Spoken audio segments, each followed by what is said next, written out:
In Amos chapter 8, verse 11 we read, Behold, the days come, saith the Lord God, that I will send a famine in the land, not a famine of bread, nor a thirst for water, but of hearing the words of the Lord. As prophesied, most Christians refuse to open Bibles today to verify what their pastors say.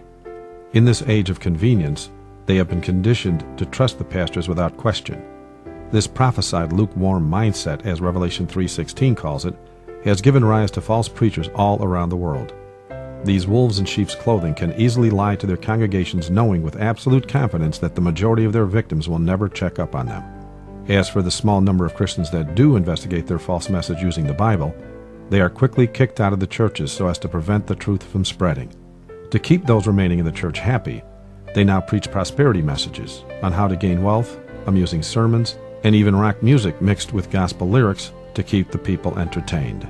As prophesied, they can use these false doctrines that all the world agrees with to make their flock feel they are safe and doing the right thing, with the thought that since everyone else believes this way, it must be right. Case in point, one of the oldest and most successfully evangelized false doctrines has to be the so-called Sunday Sabbath. In this video, we will look at all the verses they claim are saying the Sabbath has been changed from the seventh day to the first day of the week. Claim number 1. Acts chapter 20, verse 7. And upon the first day of the week, when the disciples came together to break bread, Paul preached unto them, ready to depart on the morrow, and continued his speech until midnight. This meeting was held at night. If you read on, you will find in the next verse it mentions the many lights in the upper chamber. Later in verse 11 it also states that after they ate, Paul talked a long while, even till the break of day. The question then is, are they saying this is a church service because they broke bread? And since it was on the first day, it must mean the Sabbath was changed. Problem with that thought is, in Acts chapter 2, verse 46, it says that they normally continued daily, breaking bread from house to house. Since they define this as a church service, this must be the format the church must emulate today. If Acts chapter 20, verse 7 is definitive proof we need to validate Sabbath being changed from the seventh day of the week to the first day of the week, then all Sunday-keeping churches must hold church at night, hold church every night, and hold church till the break of day. Claim number 2. 1 Corinthians 16, verse 2. Upon the first day of the week, let every one of you lay by him in store as God hath prospered him, that there be no gatherings when I come. There is absolutely no reference whatsoever of a public meeting or a church service mentioned here for when Paul arrives. Some declare this to be a church service because Paul is gathering what they call tithes. But if you read past the verse they give out of context, you will find the word liberality is actually used to describe this offering in verse number 3 of the same chapter. That word defined is monetary gift in Strong's Bible Concordance number 5485. Also notice Paul is asking for that to be given from what God hath prospered in the passage given to sanction Sunday as Sabbath. I ask, is this normal tithing practices of a church to give from that which God hath prospered, which is now stored in savings? Is not Luke 18:12 rather plain, wherein it says, I give tithes of all that I possess? Biblical truth is, it's not a church service because first and foremost it's never declared as such. Nor is it tithing that Paul is gathering, which for some reason they claim makes it a church service. Paul was gathering what we call love offerings today. Finally, if the entire passage is read in context, it's discovered the passage is actually about Paul stopping by on his way to Jerusalem to pick up financial relief for the Christians in financial distress in Jerusalem. Claim number 3. Revelation 1, verse 10. I was in the Spirit on the Lord's day, and heard behind me a great voice as of a trumpet. Some use this verse to declare Sunday is now the Sabbath simply because John uses the term the Lord's day. Truth is, the Scriptures already define the seventh-day Sabbath as the Lord's day, thousands of years prior, in Isaiah chapter 58, verse 13, wherein we find the Lord calling the Sabbath my holy day, quite bluntly. Even Jesus himself stated in the New Testament Scriptures in Matthew 12, verse 8, that the Son of Man is Lord even of the Sabbath day. Many forget the very first thing recorded in the Bible itself is work being done on Sunday in Genesis chapter 1, verses 1 to 5. God, in point of fact, commands all men to work upon the first day of the week in the heart of the Ten Commandments in Exodus 20, verses 8 to 11. He specifically says in verse 9 of that commandment that 6 days shalt thou labor and do all thy work. Is it wrong for us to obey God? Did not the apostles state in Acts 5:29 that we ought to obey God rather than men?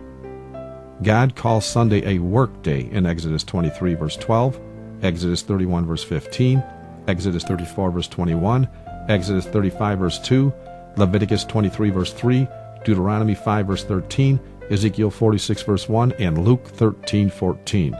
In the book The Paganism in Our Christianity by Arthur Weigel in 1928 on page 136 it says, as a solar festival, Sunday was the sacred day of Mithra, and it is interesting to note that since Mithra was addressed as Dominus, or Lord, Sunday must have been the Lord's Day long before Christian times. The term the Lord's Day was first coined by John in the book of Revelation for the New Testament Christian church, yes, but the pagans of old used that term to describe their Lord's Day as well. When Constantine demanded all Christians keep Sunday holy in 321 AD, he also called it the Lord's Day at that time.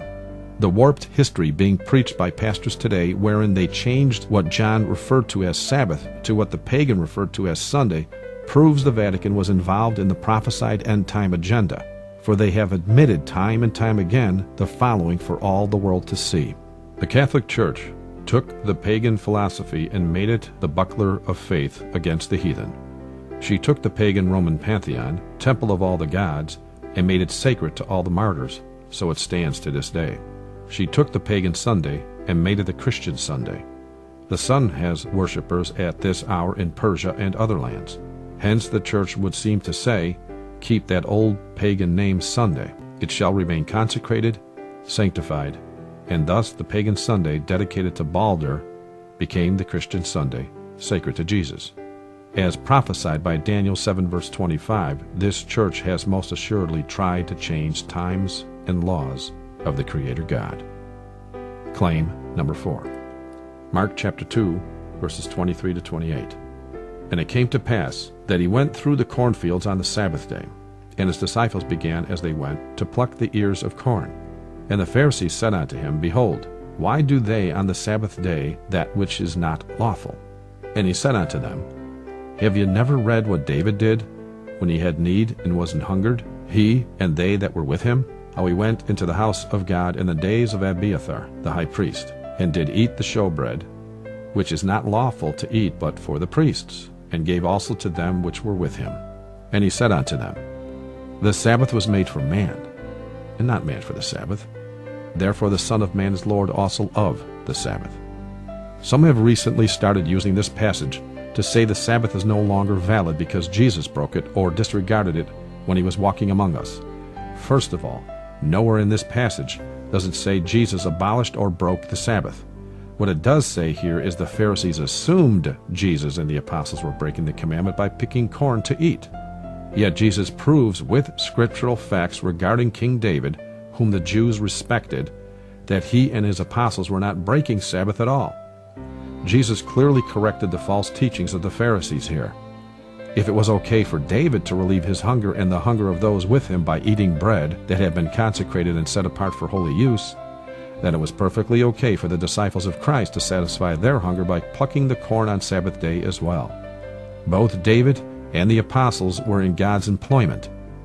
Basic reality dictates the temple priests and even pastors today perform greater labors on each Sabbath as they do God's work, do they not? The same type of labor in secular business would in fact be considered sinful. However, the work of the priests was in the service of God.